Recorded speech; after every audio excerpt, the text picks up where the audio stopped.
الحمد لله الحمد لله وكفى وسلام على عباده الذين اصطفى خصوصا على أفضلهم وخاتم النبيين محمد الأمين وعلى آله وصحبه أجمعين.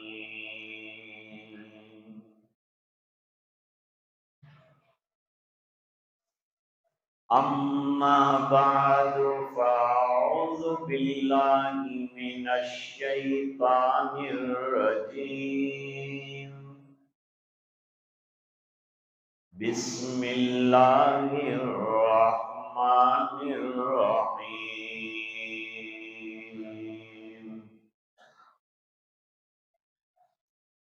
لقد كان لكم في رسول الله أسوة حسنة لمن كان يرجو الله واليوم الآخر وذكر الله كثيرا. صدق الله العظيم.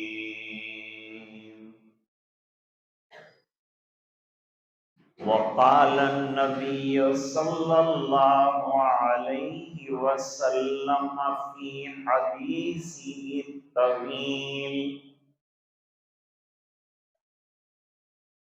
فمن رغب عن سنتي فليس مني، أو كما قال عليه الصلاة والسلام. وصدق رسوله النبي الأمي الكريم. اللهم صل على سيدنا محمد وعلى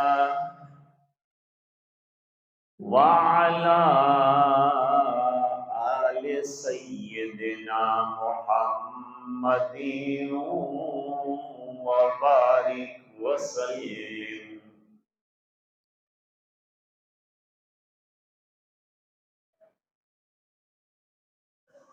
حضرات علماء،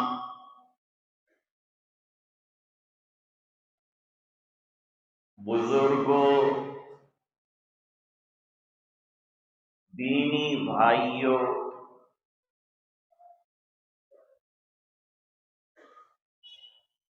سلسلہ نقشبندیہ کا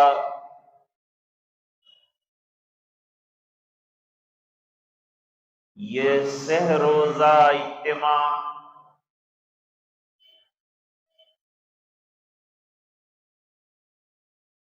آج انشاءاللہ سب کی دعاؤں پر تکمیل پذیر ہوگا.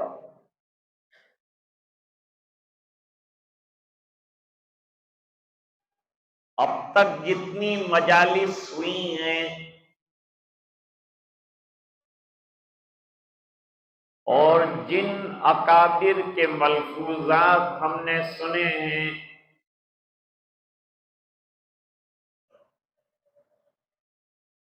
اللہ ان تمام کی آمد کو قبول فرمائے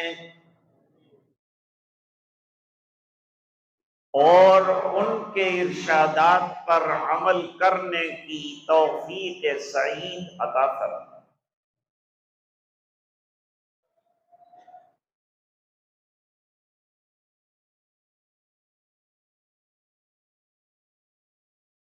ہمارے سلسلہ نقشبندیہ میں سب سلسلے محترم ہیں،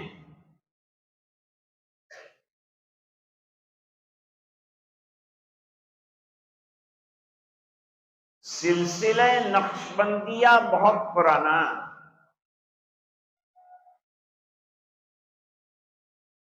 دوسرے تمام سلاسل حضرت علی کرم اللہ وجہہ تک پہنچتے ہیں۔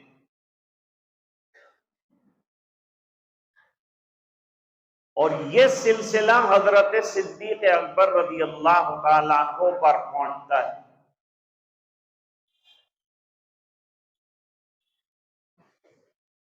برتری اس اعتبار سے ہے کہ حضرت صدیق کے ہاتھ پر حضرت علی نے بیعت کی۔ اس سے سلسلے کی فضیلت نکلتی۔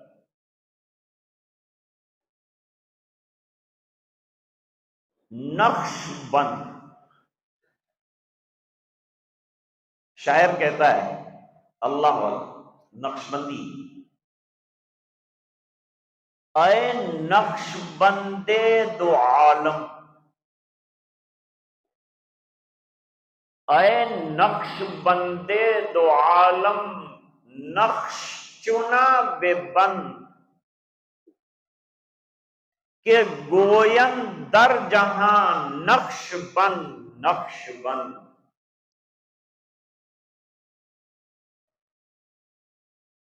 روس میں یہ سلسلہ مقبول ہوا۔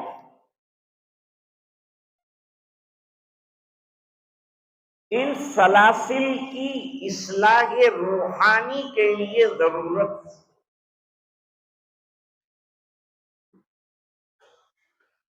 حضرت امام اعظم ابو حنیفہ رحمۃ اللہ تعالی علیہ فقہ کے بہت بڑے امام ہیں۔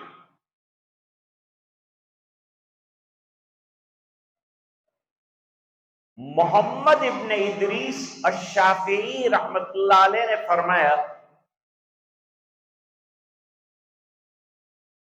الخلق عیال ابی حنیفہ فی الفقہ، جتنے بھی ائمہ ہیں تمام امام اعظم کے بچے ہیں۔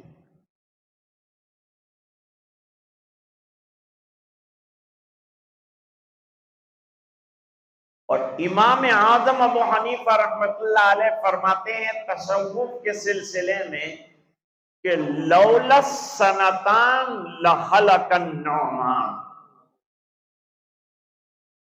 اگر میں یہ تصوف میں نہ جاتا اور اپنی اصلاح نہ کرتا 2 سال تک تو میں ہلاک ہو جاتا۔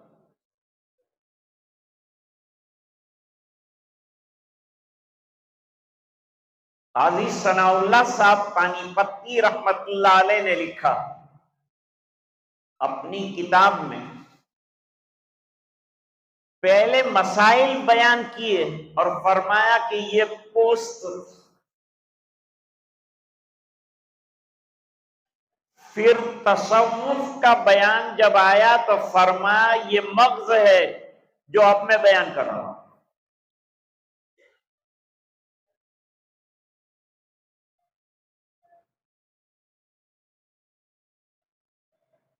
نقشبندیہ کے مراقبے سے روحانی ترقی بہت جلد ہوتی۔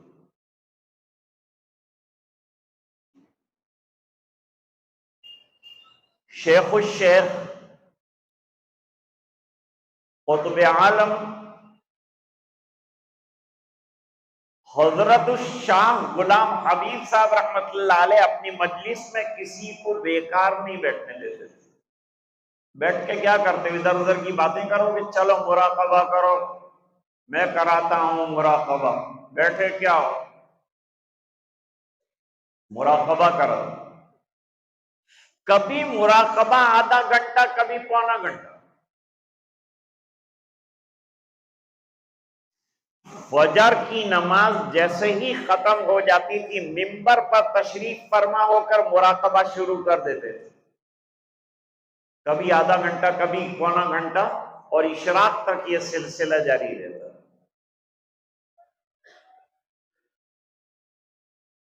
مراقبہ یہ ریڑھ کی ہڈی ہے، اور تمام سلسلوں میں مراقبات، کوئی سلسلہ ایسا نہیں جس میں مراقبات نہ ہو۔ حضرت مولانا خلیل احمد صاحب سہارنپوری رحمت اللہ علیہ رمضان میں فجر کی نماز کے بعد 5 گھنٹے کا مراقبہ کرتے ہیں، حالانکہ وہ سلسلہ نقشبندیہ سے نہیں۔ حکیم الامت حضرت مولانا اشرف علی صاحب تھانوی رحمت اللہ علیہ نے کئی مراقبات لکھے، اور مراقبات کا ثبوت قرآن کریم میں ہے۔ فَارْتَقِبُوا إِنِّي مَعَكُمْ رَقِيبٌ۔ ایک جگہ اللہ فرماتے ہیں یا ایھا الذین آمنوا اتقوا اللہ وَلْتَنظُرْ نَفْسٌ مَا قَدَّمَتْ لِغَدٍ، یہ مراقبہ ہوتا ہے۔ اے ایمان والو اللہ سے ڈرو، ڈرو نہیں ڈرتے رہو۔ آپ مسجد میں ڈرے، گھر جا کے ڈر بھول مت جاؤ۔ دکان میں بھی ڈرنا ہے، گھر میں بھی ڈرنا ہے، ازدواجی زندگی میں بھی ڈرنا ہے، انفرادی زندگی میں بھی ڈرنا ہے، خواص میں بھی ڈرنا ہے، عوام میں بھی ڈرنا ہے، رات کو بھی ڈرنا ہے، دن کو بھی ڈرنا ہے، ملازمت میں بھی ڈرنا ہے۔ ڈر ہر وقت رہنا چاہیے اللہ کا، تو آدمی سیدھا چلتا ہے۔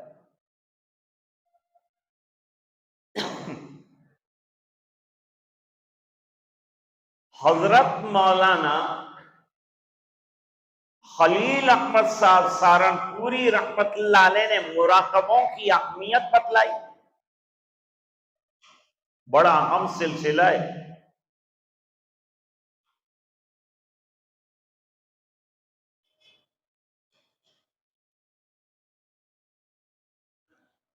تو مراقبے کا ثبوت قرآن میں ہے۔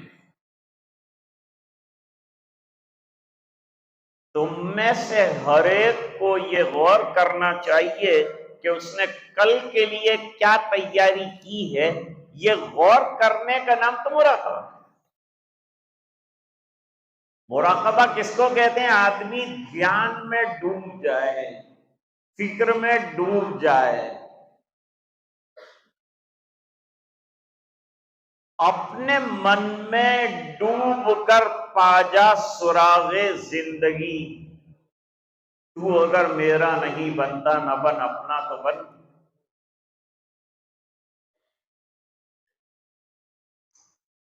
سلسلے میں فرائض کے بعد سب سے زیادہ 2 چیزوں پر زور دیا۔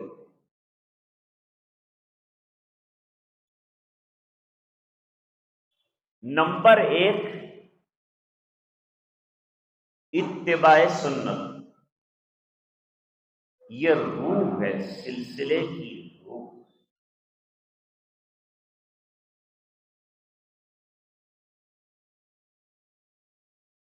جتنا اتباع سنت نقشبندیہ کے یہاں ہے اور نہیں ملے گا۔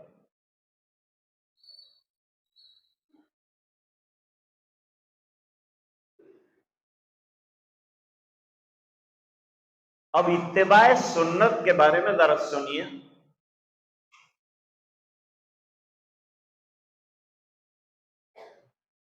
دین جتنا زندگی میں آئے گا اتباع سنت سے ہے۔ سنت کسے کہتے ہیں؟ طریقہ مسلوکہ فی الشریعہ کو سنت کہتے ہیں۔ علماء سمجھو،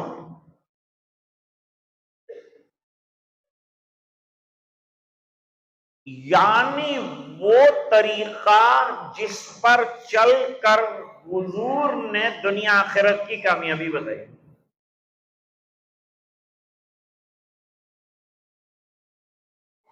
دوسرے الفاظ میں رب مانی زندگی گزارنا اور من مانی کو چھوڑنا۔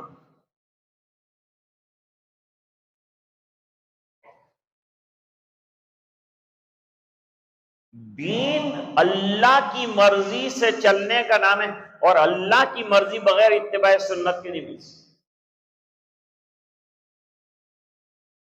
اس لیے قرآن کریم نے اعلان کر دیا وَمَا آتَاكُمُ الرَّسُولُ فَخُذُوهُ وَمَا نَهَاكُمْ عَنْهُ فَانْتَهُوا، جو رسول دے دیں لے لو، جن سے روک دیں رک جاؤ، بس اسی کا نام دین ہے، اسی کا نام۔ اب میں آپ کو سیدھا ایک حدیث شریف کی طرف لے جاؤں۔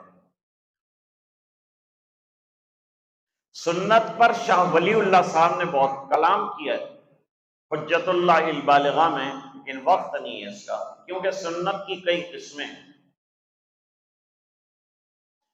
قرآن کریم میں بھی لفظ سنت استعمال ہوا ہے، اور اصطلاح شریعت میں جب سنت کہتے ہیں تو حضور کے طریقے کو، سرکار کے طریقے کو بھی۔ اب پہلے ایک مقدمہ چھوٹا سا سمجھ لو، پھر اس کے بعد مسئلہ حدیث کا سمجھاتا ہوں۔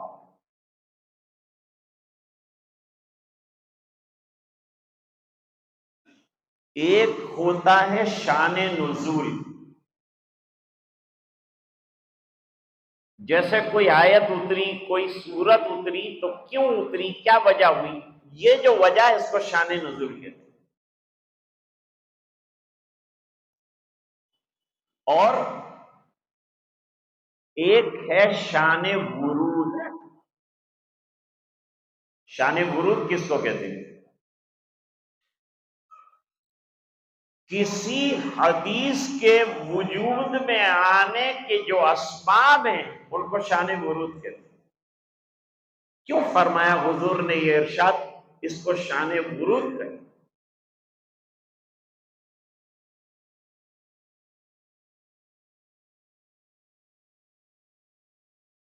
چند صحابہ کرام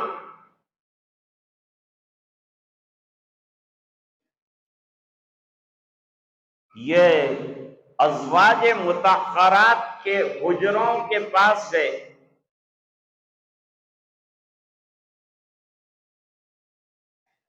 اور پردے سے اعمال پوچھے حضور کے گھریلو حالات۔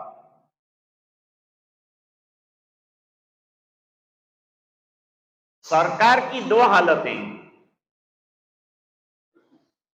ایک حالت جلوت کی ہے، ایک حالت خلوت کی ہے۔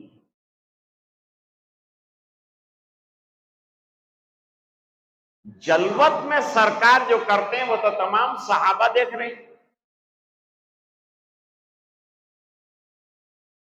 لیکن جو خلوت میں آپ کرتے ہیں وہ ظاہری بات ہے کہ ازواج کو معلوم ہے، ازواج مطہرات کو معلوم ہے گھر میں کیا کریں۔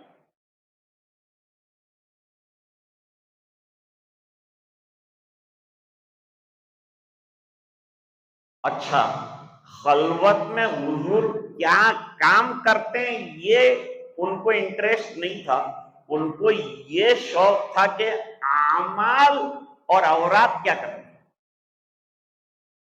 کیونکہ صحابہ کا تو عمل سے مطلب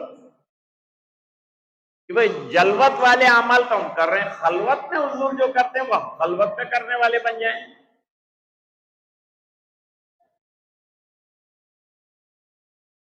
تو صحابیات ازواج مطہرات نے اعمال بتائے، یہ کرتے ہیں، یہ کرتے ہیں، یہ کرتے ہیں، رات کو تہجد پڑھتے ہیں۔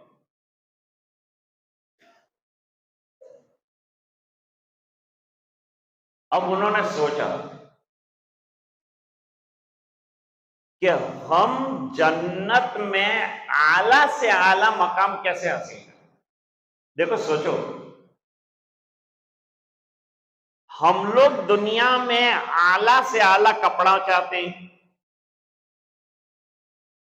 اعلیٰ سے اعلیٰ مکان چاہتے ہیں، اعلیٰ سے اعلیٰ گاڑی چاہتے ہیں، اور یہ کوئی خراب چیز نہیں، اللہ نے دیا ہے، آپ اعلیٰ مکان میں رہیے، بہترین گاڑی استعمال کیجیے، بہترین لباس استعمال کیجیے، اپنی پسند کا، کوئی مسئلہ نہیں، شرعی ہونا چاہیے۔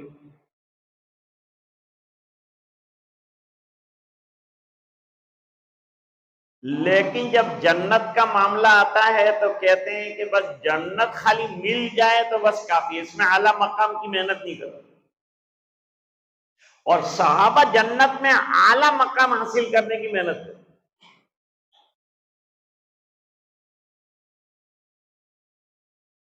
حضرت امام بخاری رحمت اللہ علیہ نے ایک روایت پیش کی. اطمینان سے سنیں گے تو میں کچھ عرض کر سکوں.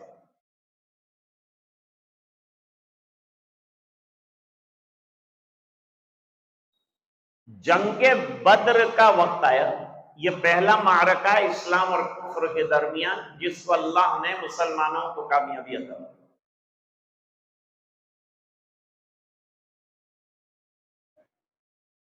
جنگ بدر میں اعلان ہوا، چند لوگ چلے، اس وقت لازمی نہیں تھا ہر ایک کا جانا. 313 تیار ہوئے.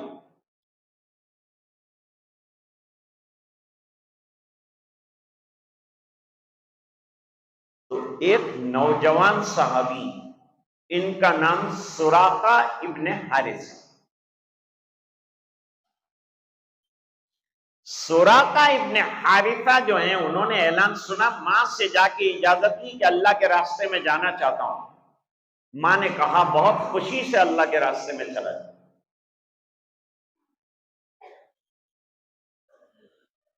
آ کے سرکار سے مل کے بہت مختصر کر دیا.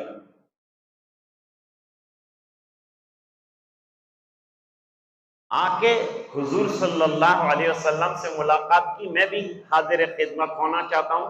دیکھو جان دینے کا مسئلہ ہے، زندگی لٹانے کا مسئلہ ہے، سر کٹانے کا مسئلہ ہے، لیکن آگے آگے ہیں نوجوان. مجھے حضرت مولانا عبد الحمید صاحب نے بتایا کہ یہ اجتماع کو کامیاب کرنے میں چند نوجوانوں نے بہت زیادہ حصہ لیا. ہم آئے تو دیکھا نوجوان کھانا بنا رہے ہیں آپ حضرات کے لیے. دل دیکھ کر خوش ہو. نوجوان کام کرنے پر آ جائے تو بڑا انقلاب برپا کر سکتا ہے. نہیں تیرا نشیمن قصر سلطانی کے گنبد پر، تو شاہی ہے بسیرا کر پہاڑوں میں چٹانوں.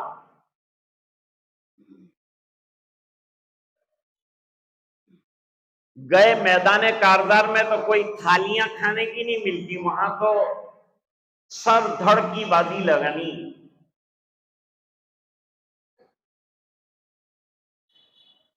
چشمے پر گئے تھے پانی لینے کے لیے تو وہاں لگ گیا تیر، گلے میں آ کے تیر پیوست ہوا.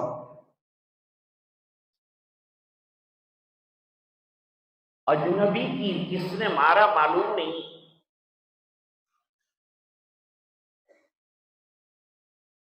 وہی تڑپ کر گر گئے، شہید ہو گئے اسی میں.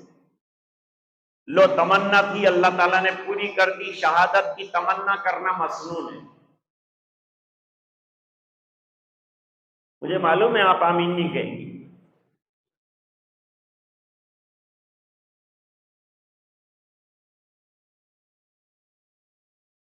تو اب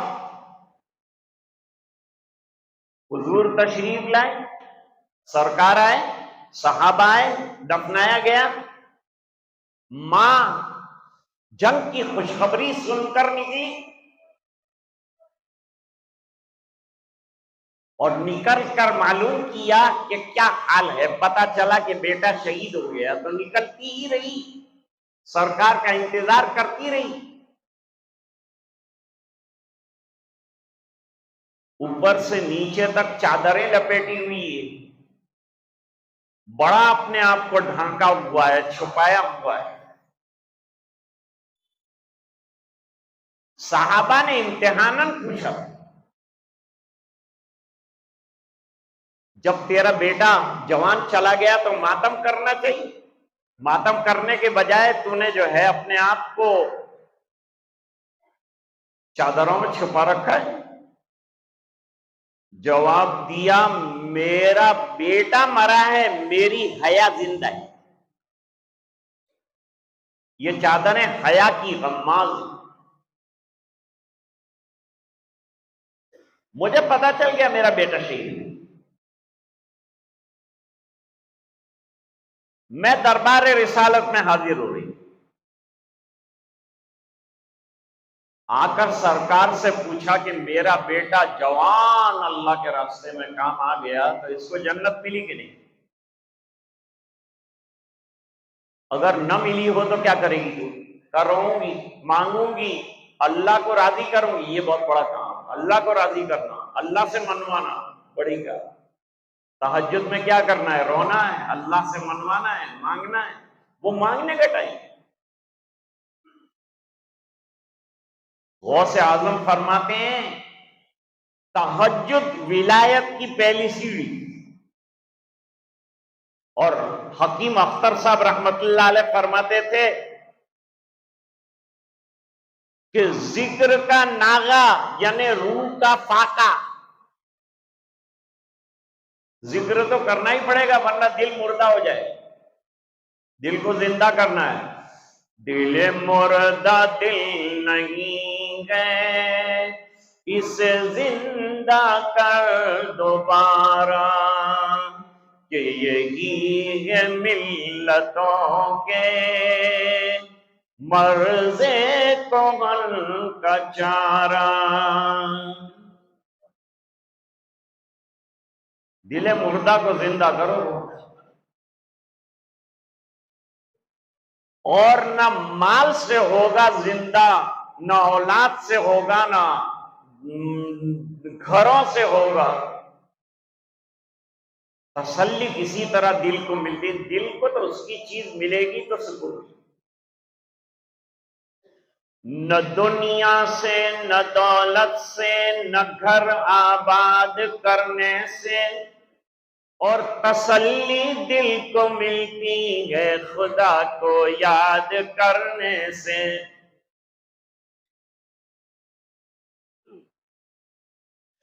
کتنی تسکین ہے وابستہ تیرے نام کے ساتھ، نیند کانٹوں پہ بھی آ جاتی ہے آرام کے ساتھ۔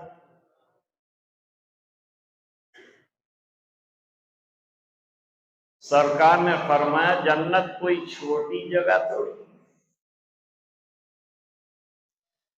جنت تو بہت بڑی ہے اے خاتون، اور تیرے بیٹے کو شہادت پر اللہ نے جنت الفردوس عطا فرمایا۔ بہت بڑا مرتبہ تیرے بیٹے کو عطا کیا ہے، تو جنت الفردوس مانگا کرو اللہ سے۔ رات کو اٹھا کرو، رویا کرو، مانگا کرو، مل جائے گا اللہ کے در سے۔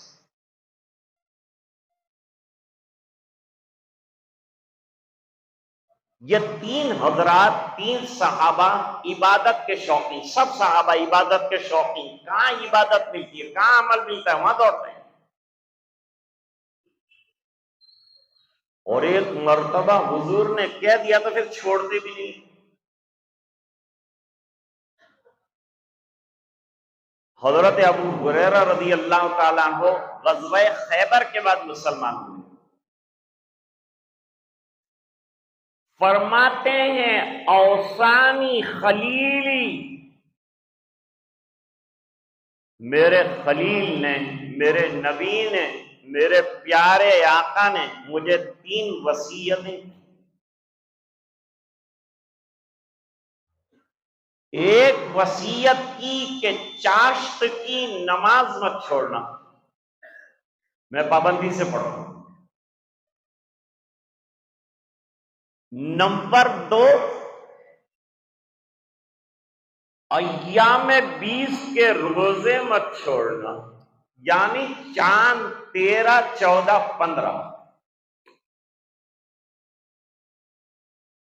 نمبر 3، عشاء کے بعد وتر پڑھ کے سونا، کیونکہ تو دن بھر تھکا ہوا ہوتا ہے، رات کو شاید اٹھے نہ اٹھے، وتر پڑھ کے سوئے۔ فرمایا کبھی نہیں چھوڑو۔ حضرت ابوبکر رضی اللہ تعالیٰ عنہ بھی دن بھر بڑا کام کرتے تھے، اس لیے ان کو بھی حکم تھا کہ عشاء کے بعد وتر پڑھ لیا جائے۔ یہ مخصوص حالات کے مخصوص احکام ہوتے ہیں۔ اب یہ تین حضرات نے آپس میں مشورہ کیا کہ نبی کا درجہ کتنا عالی ہے، اور اس میں بھی حضور کا درجہ سب سے عالی، بہترین درجہ ہے۔ جنت کا دروازہ سب سے پہلے ہمارے نبی کھٹکھٹائیں، اور روایتوں سے پتا چلتا ہے سیرت کی کہ جب اللہ نے عہد الستو لیا تھا تو سب سے پہلے حضور نے اقرار کیا تھا کہ اللہ تیری عبادت کرے، پھر تمام انبیاء نے کیا، پھر تمام صحابہ نے کیا، پھر تمام اولیاء نے کیا۔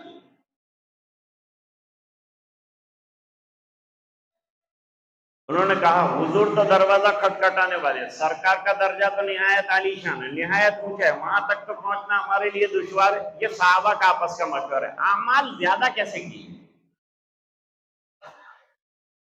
کس طرح سے اعمال انجام دیے جائیں کہ ہم کامیاب ہو جائیں۔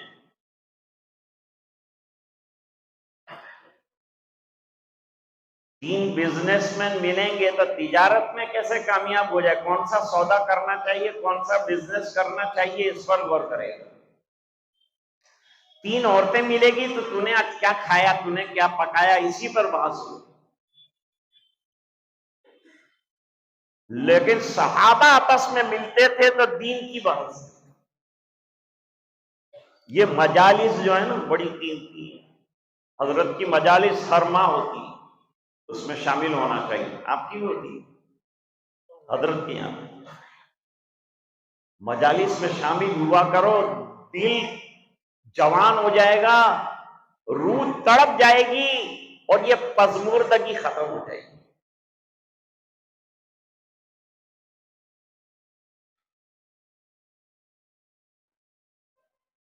مشورہ ہوا، مشورہ کیا ہوا جانتے ہو؟ مشورہ یہ ہوا کہ حضور کچھ عمل نہ کرے نا، نبی کچھ عمل نہ کرے تو بھی نبوت کا درجہ اور حضور کی رسالت کا درجہ اتنا اونچا ہے کہ وہاں تک کوئی پہنچ نہیں سکتا۔ ہم پوری زندگی سجدے کرتے رہے اور سرکار ایک سجدہ کرے اس کے برابر نہیں، ہمارے سجدے کسی کام کے۔ یہ بات الگ ہے کہ اللہ تعالی ہمارا ٹوٹا پھوٹا عمل قبول فرماتے ہیں، وہ اس کا کرم ہے، ہمیں اس پر ڈینگ نہیں مارنی چاہیے۔ ہم دو چار رکعتیں پڑھتے سمجھتے جبری کے پڑوس میں ہمارا ہی گھر ہو۔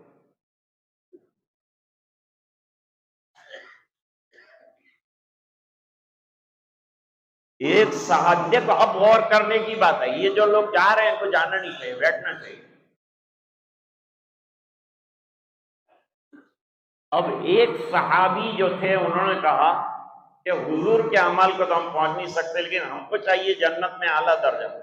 وہ جہنم سے بچنے کا تو راستہ کب سے طے کر چکے تھے، لیکن ان کو چاہیے جنت میں اعلیٰ درجے کا مقام۔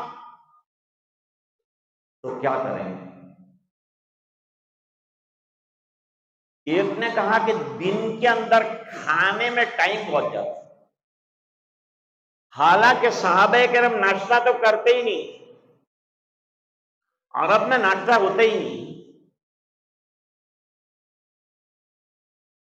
وہ لوگ صبح میں کچھ نہیں ناشتہ کرتے تھے صحابہ کرام، کہیں پڑھا حدیث میں کہ وہ ناشتہ کرنے بیٹھے؟ نہیں ملے گا، ہے ہی نہیں تو کہاں سے ملے گا؟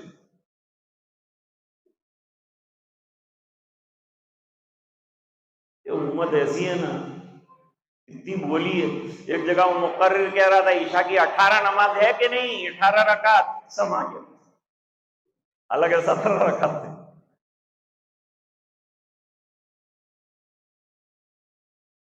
اس نے کہا کھانے میں اتنا ٹائم بگاڑنا، ہمارے بعض مشائخ ایسے رہے کہ وہ کئی دنوں تک، کئی سالوں تک روزے دار۔ صاحب ہدایہ 12 سال روزے دار رہے۔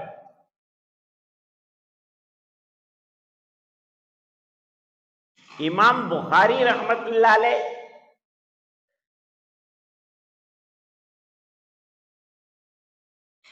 16 سال روزہ دار رہے۔ جب تک بخاری پوری نہیں ہو گئی روزہ دار ہے. کھانا آتا تھا تو غریب کو دے دیتے تھے، پتہ بھی نہیں چلتا، عمل بھی کرتے تھے، پتہ بھی نہیں چلتا.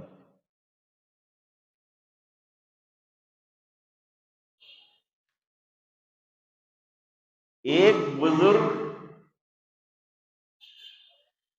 ایسے گزرے ہیں جو صرف ستو کھا کر زندگی گزر، ستو کھا کر زندگی گزارتے ہیں. کہ روٹی کے ساتھ سالن کھانے میں ٹائم زیادہ جاتا ہے، ذکر اللہ کا ٹائم کم ہو جاتا ہے. اس لیے ذکر اللہ کو زیادہ ٹائم دینے کے لیے کھانے کو کم ٹائم.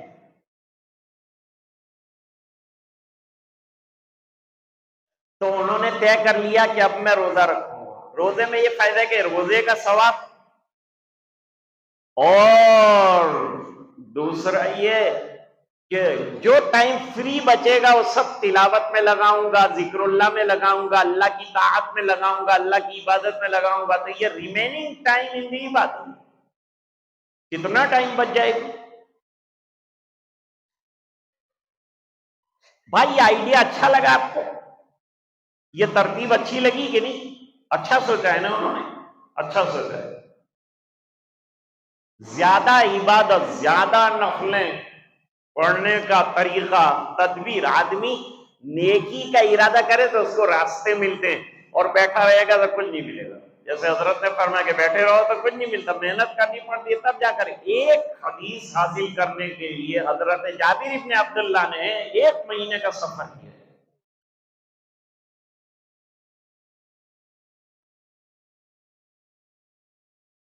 دوسرے صحابی نے کہا مجھے ایک اور ترتیب سمجھ میں آ رہی.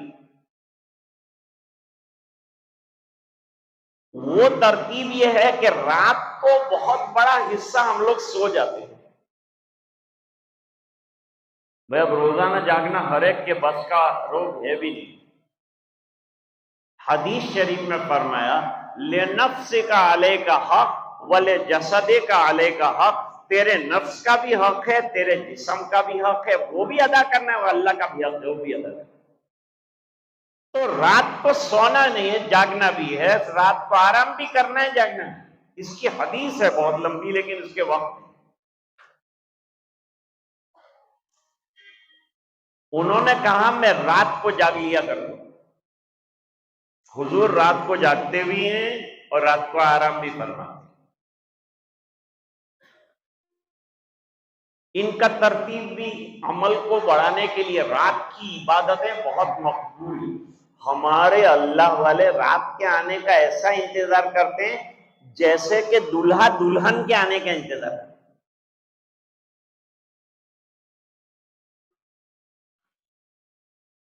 کب دلہن آیا اور میرا کام ہو جائے. یہ سوچتے کہ کب رات آ جائے میرا کام بن جائے، میرا کنیکشن اللہ سے جڑ جائے. اللہ سے جوڑنے کا رات کا ٹائم، اس لیے رات کو قرات لمبی رکھی، عشاء کی 4 رکعت رکھی، لمبا ٹائم. اور فجر کے اندر اور بھی زیادہ سکون کا ٹائم، تو اس کو قرآن الفجر کہا. ان قرآن الفجر کان مشہودا. ملائکہ بھی آئیں، نوٹ کر کے لے جائیں گے. تیرا بندہ تو کھڑا ہو کر تیرا قرآن پڑھ رہا ہے، اللہ فرشتوں میں ذکر کریں گے تو فرشتے بھی خوش ہو جائیں گے، اللہ بھی راضی ہو جائیں گے. بھائی سلسلے کے سب سے بڑے کام یہ ہے کہ اللہ کو راضی کر لو.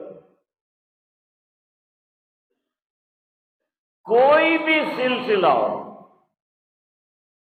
کوئی دعوت کے کام میں لگا ہے، مقصد اللہ کو راضی کرنا ہے. کوئی سلسلے میں جڑا ہے، مقصد اللہ کو راضی کرنا ہے. نماز پڑھ رہا ہے، اللہ کو راضی کرنا ہے. زکات دے رہا ہے، اللہ کو راضی کرنا ہے. حج کر رہا ہے، اللہ کو راضی کرنا ہے. وَرِضْوَانٌ مِّنَ اللَّهِ أَكْبَرُ. اللہ راضی ہو جائے، اس سے بڑی کوئی چیز نہیں. کون سی چیزوں کو بڑا کہا اللہ نے؟ 2 چیزوں.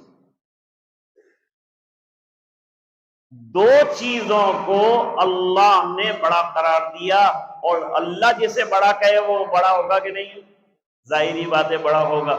اس میں سے ایک کہ تم اللہ کو راضی کر لو، اس سے بڑی کوئی بات نہیں ہے. کچھ کام ایسے کرو کہ اللہ راضی ہو جائے. اور دوسرا وَلَذِكْرُ اللَّهِ أَكْبَرُ. اللہ کی یاد بہت بڑی چیز ہے. یاد کیا کرو، رکوع کیا کرو. دوسرے نے رات کا جاگنا طے کیا، ایک نے دن کا روزہ طے کیا، دوسرے نے رات کا جاگنا طے کیا۔ تیسرے صحابی جو تھے انہوں نے ایک اور بات طے کی، یہ دونوں سے بالکل مختلف بات ہے۔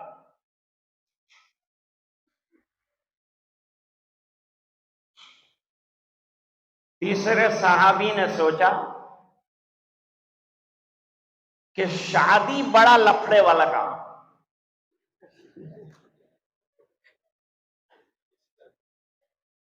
یہ بیوی کو لائے مصیبت کو لائے، حالانکہ یہ تو سنت ہے، لیکن حضرت نے جیسے فرمایا بڑے پاپڑ ملنے پر،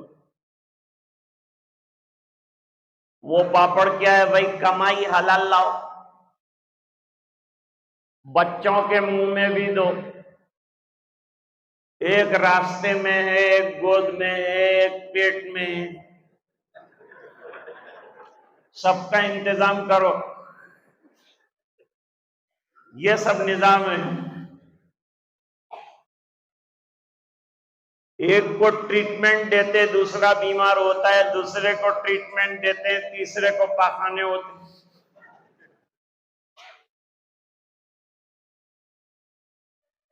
ایک دن میاں بیوی نے طے کیا کہ کیونکہ شوہر کہتا تھا کہ تیرے کو کیا کام کرنے کا، تیرے کو گھر میں، میرا کام کتنا بڑا، آفس کے اندر جانا آنا، یہ کام لکھنا، فلاں کمپیوٹر، یہ وہ، تو کہ اپنا کام چینج کر لے۔ بیوی نے کہا کل میں آفس چلی جاؤں گی، تم گھر سنبھال لے۔ 5 بجے تیار ہو کے، ہوتا تیار ہونے کی عادت تھی، تیار ہو کے آفس چلی گئی۔ یہ بھائی اٹھے، اب جب یہ اٹھے تو ایک بچے نے کہا مجھے پیشاب آئی ہے، وہ پیشاب کرنے کے لیے اس کو لے گیا تو دوسرے نے پاخانہ جو ہے پلنگ کے اوپر کر دیا۔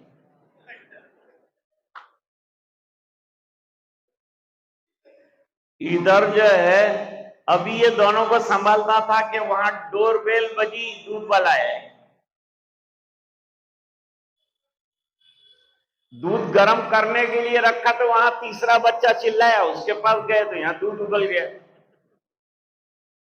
حیران ہو گئے، کہنے لگا کیسے سنبھالتی ہوگی یہ؟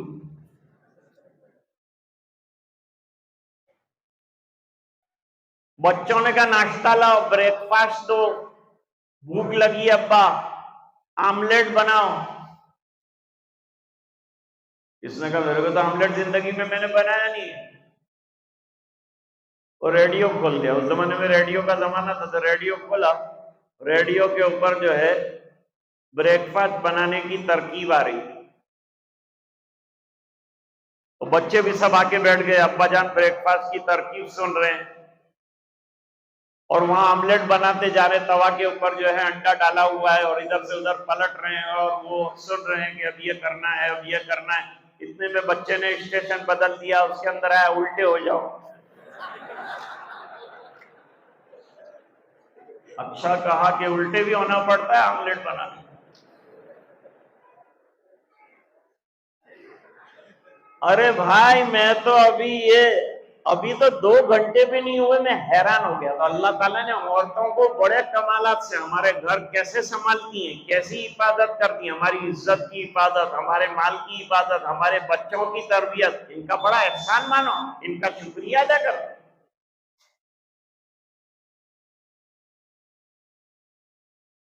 تیسرے شخص نے کہا کہ میں شادی نہیں کروں، تو فری رہوں گا، بالکل فری رہوں گا، تو کیا کروں گا؟ عبادت میں اپنا وقت لگاؤں گا۔ آج کل لوگ فری ہوتے ہی موبائل پہ بیٹھ جاتے، سب اپنا ٹائم برباد کر کے رکھ دیا۔ موبائل کیا ہے؟ ہلاکت کا سامان ہے، تباہیوں کا سامان ہے، طالب علم کے لیے تو زہر ہے، اور علماء کے لیے خطرناک مضر ہے۔ کیا دیکھ رہے ہیں آپ اس پر ہے دار و مدار؟ اچھی خبریں دیکھ رہے ہیں کہ اس میں بھی لڑکی آ جائے گی، بلیڈ کی ایڈورٹائز دے گی۔ بلیڈ کا عورتوں کو کیا کام ہے؟ مرد کو کام ہے، لیکن وہ بھی عورتوں کے پاس بلیڈ کی۔ اچھا بیان سن رہا تھا، اس میں بھی عورت کی ایڈورٹائز آ گئی، نہ چاہتے ہوئے بھی غیر محرم پہ نظر پڑی، غیر محرم پہ موبائل میں نظر ڈالنا بھی حرام ہے۔ کوئی احتیاط ہمارے پاس؟ ہم کہتے ہیں دعائیں قبول نہیں ہوتی، دعائیں قبول نہیں ہوتی تو دھندے پہلے دیکھو، پہلے اعمال دیکھو، پھر توبہ کرو تو اللہ تعالیٰ توبہ قبول کریں گے۔ دل کے کیڑے مکوڑے نکالو، دل کے مرے ہوئے چوہے نکالو تو پھر تمہارے عمل میں وزن آئے گا، عبادت میں وزن آئے گا۔ مفتی عبد الرحیم صاحب لاجپوری رحمت اللہ علیہ کا نام حضرت سنا، فتاوی رحیمیہ آپ کے پاس ہوگی، 10 جلدوں میں یہ فتاوی مختلف طریقوں سے چھپے ہیں، اس کی ترتیب بھی بنی ہے اور چھپے بھی ہیں، علماء کو اپنے پاس رکھنا چاہیے۔ ایک جگہ مسئلہ لکھا ہے بہت اچھا، مسئلہ یہ لکھا کہ کچھ پڑھے لکھے لوگ آئے، آج کل پڑھے لکھے جاہلوں کی بھی کمی نہیں ہے، وہ پڑھے لکھے لوگ آئے، انہوں نے آ کے ایک مسئلہ پوچھا کہ حضرت ہمارے مسجد کے کنویں کے اندر چوہا گر گیا ہے، مر گیا ہے، کتنی ڈولے نکالیں؟ حضرت نے فرمایا 20-30 ڈولے نکالو تو پاک ہو جائے گا، کنواں کا ہو جائے گا۔ وہ گئے جا کے 20-30 ڈول انہوں نے پانی نکال لیا، پھر اس حضرت کے پاس ہے، نکال لیا، حضرت کنواں پاک ہوا۔ حضرت نے کہا تم تو پڑھے لکھے لوگ ہو، لیکن وہ چوہا نکالا کھانے وہ تو بھی اندر ہے۔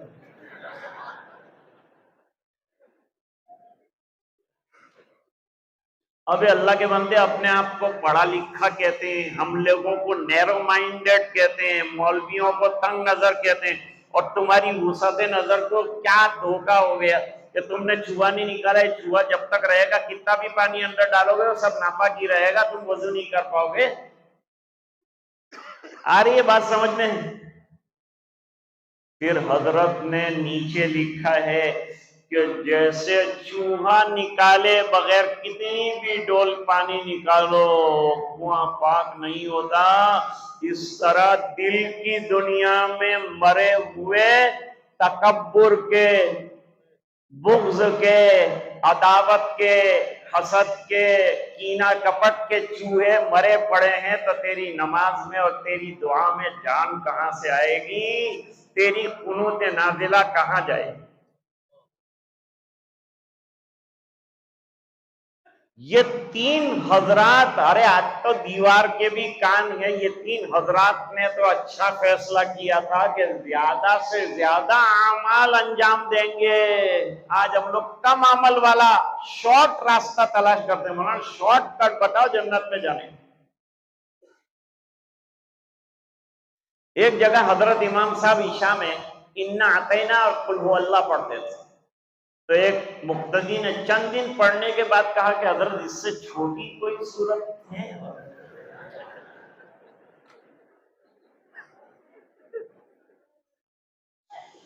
آج ہم لوگ اعمال میں پیچھے ہو گئے، صحابہ اعمال میں آگے تھے۔ نمازوں میں دیکھو تو اور ذرا پیچھے ہو جاتے تھے تو ان کو فکر ہو جاتی تھی کہ ہم پیچھے کیوں ہو گئے۔ جب انہوں نے یہ تمام اعمال طاعت کو بڑھانے کے لیے اپنے آئیڈیا لگائے، منمانی کرنا چاہیے، تو حضور کو سرکار کیوں آئے دنیا میں؟ اصلاح کے لیے آئے، اصلاح پوری دنیا کی کریں گے۔ میرے نبی کا کام ہی اصلاح کرنا ہے، علماء کا کام ہی اصلاح کرنا۔ اصلاح کے لیے سب سے بڑا مصلح اللہ نے رسول کو بنایا،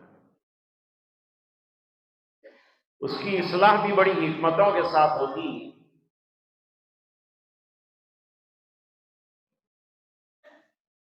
قرآن کریم بھی کہتا ہے کہ دعوت کا کام کرنا ہے، ہم بھی سب دعوت کا کام کرنے والے ہیں، حکمت کے ساتھ۔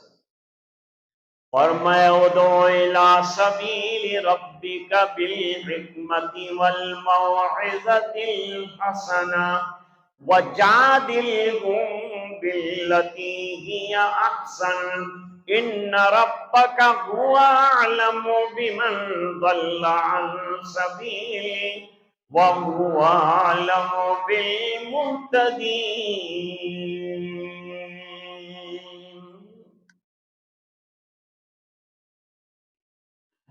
ایک مرتبہ ہمارے گھر پر ایک فارغ طالب علم ہے، فارغ ہو گئے تھے، اشرفیہ سے فارغ ہوئے،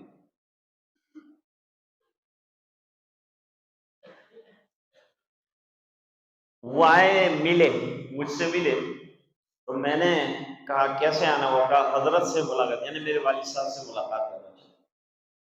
ٹھیک ہے میں ملاقات کرا دیتا ہوں، ابھی عصر کی نماز ہوگی، نماز کے بعد مل لیں گے، نماز کے بعد ملاقات کریں۔ جب وہاں کمرے میں پہنچے ملاقات کے لیے تو والد صاحب نے پوچھا بھائی یہ کون ہے؟ میں نے یہ کہا یہ میری جماعت میں۔ فرمایا غلط بات ہوئی، اصلاح نہیں ہوئی تیری۔ دیکھا اتنی بات میں بھی بزرگ اصلاح کر،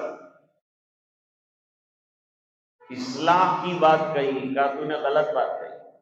اب میں نے کیا غلط کہا؟ میری جماعت میں یہ پڑھتے تھے۔ فرمایا نہیں، یوں نہیں کہنا چاہیے، یوں کہنا چاہیے کہ ان کی جماعت میں پڑھتا ہوں۔ اس کو کہتے ہیں تواضع، اس کو کہتے ہیں عاجزی، اس کو کہتے ہیں انکساری۔ یہ کام میں سلوک میں یہی سیکھنا ہے کہ مٹ جاؤ، اپنے آپ کو مٹا دو، لا الہ الا اللہ کی اتنی ضربیں لگاؤ کہ اپنا پن نکل جائے، اپنی نفی نکل آ جائے، میں کچھ نہیں ہوں اور میں بہت خطرناک ہوں۔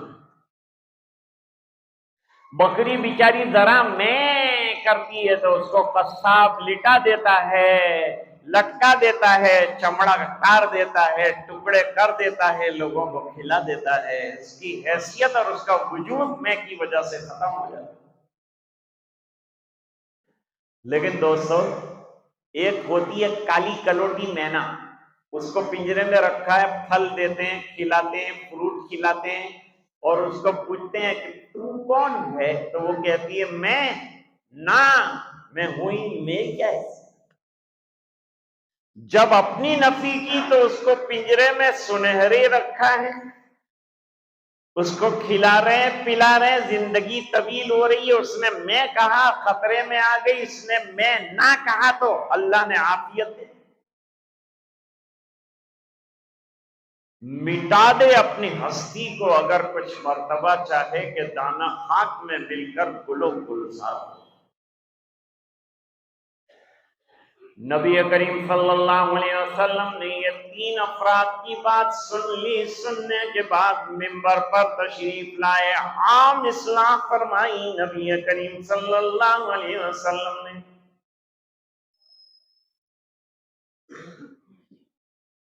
کہ مجھے پتا چلا کہ ایک کہتے ہیں کہ کھانا نہیں کھائیں گے روزہ رکھیں، ایک کہتے ہیں نکاح نہیں کریں گے، حالانکہ میں نے نکاح بھی کیے، میں کھانا بھی کھاتا ہوں، روزہ بھی رکھتا ہوں، اور میں رات کو آرام بھی کرتا ہوں، جاگتا بھی ہوں۔ پھر حضور نے جملہ فرمایا، یہ سب تقریر کرنے کے بعد ان لوگوں کے عمل کی نفی کرنے کے بعد سرکار نے فرمایا، نکاح کے موقع پر ہم لوگ سنتے ہیں وَمَن رَغِبَ عَن سُنَّتِي فَلَيْسَ مِنِّي، جس نے میری سنتوں سے اعراض کیا وہ میری جماعت میں سے نہیں۔ آج کی بات کا نچوڑ اور خلاصہ کہ سنتوں کو زندگیوں میں آنے دو، لاؤ، تلاش کرو اور سنتوں کو داخل کرو۔ یہ ہمارے سلسلے اور جتنے سلسلے ہیں تمام کا پیغام ہے۔ اللہ فرماتے ہیں تمہارے لیے نبی کی زندگی میں بہترین نمونہ ہے اس انسان کے لیے، خاص طور پر جس کو یقین ہے کہ مجھے مر کر اللہ کے سامنے کھڑے ہونا ہے، اور اس کے لیے جو اللہ کی یاد کثرت سے کرتا ہے۔ دیکھیں یہاں بھی ذکر ہے، تو سلسلے کا بڑا اہم پیغام میں نے آج آپ کو دیا، وہ ہے اتباع سنت اور نقوش قدم ہائے رسول۔ نقش قدم نبی کے ہیں جنت کے راستے، اللہ سے ملاتے ہیں سنت کے راستے۔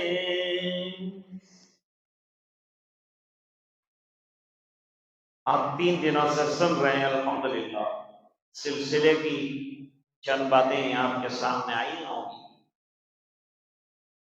آج کا اجتماع اب ختم ہونے کے کنارے پر آئے۔ حضرت مولانا کی تمام کاوشیں اللہ نے کامیاب فرمائی۔ ابھی میں نے پوچھا، 2 راتوں سے سوئی نہیں ہے، فکر میں علماء آتے ہیں جاتے ہیں، ان کا اکرام کرنا، ان کو بٹھانا، ان کو سلانا کھلانا بڑا کام ہے۔ علماء کا اکرام احترام، اس میں کمی نہ آ جائے، اس کا بڑا خیال رکھنا پڑتا ہے، اور بڑے نازک مزاجی ہوتی ہے علماء میں، ان کا تمام کا خیال رکھ کے ان کی دعائیں لے لینا بڑی بات۔ خالی دھکے مولانا کو مار مار کے دعا نہیں لے سکتے۔ ہم سمجھتے ہیں مارو جتنے بھی دھکے، اللہ تعالیٰ ہمارے کو جنت میں دھکوں سے پہنچائے، حالانکہ ایسا نہیں۔ راحت رسانی سب سے پہلی چیز ہے جس میں علماء کو راحت وہ کرنا چاہیے۔ کہہ دیا جائے کہ بھئی مسافے کی ضرورت نہیں، آپ نے مجھے دیکھا، میں نے آپ کو دیکھا، معاملہ ختم۔ تو حضرت کی مجالس میں انشاءاللہ شریک ہوں گے۔ آپ کا آنا اللہ قبول فرمائے۔ 300 سے زیادہ معتکفین اعتکاف کر رہے ہیں، جن کا اعتکاف کل مغرب کے وقت ختم ہوگا۔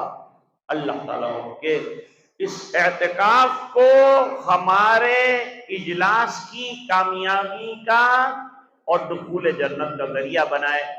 آپ کا دور دراز سے تشریف لانا اللہ قبول فرمائے، اور اللہ علماء جہاں جہاں کام کر رہے ہیں کتاب و سنت کا، اللہ تعالیٰ ان کی عمروں میں، ان کے علم میں، ان کے عمل میں برکتیں عطا فرمائے۔ ہم سب کو سنتوں کی سچی اتباع نصیب فرمائے۔ انہی گزارشات پر میں حضرت مولانا کو خاص طور سے مبارکباد دیتے ہوئے اپنی بات کو ختم کرنے کی اجازت چاہتا ہوں۔ وآخر دعوانا ان الحمد للہ رب العالمین۔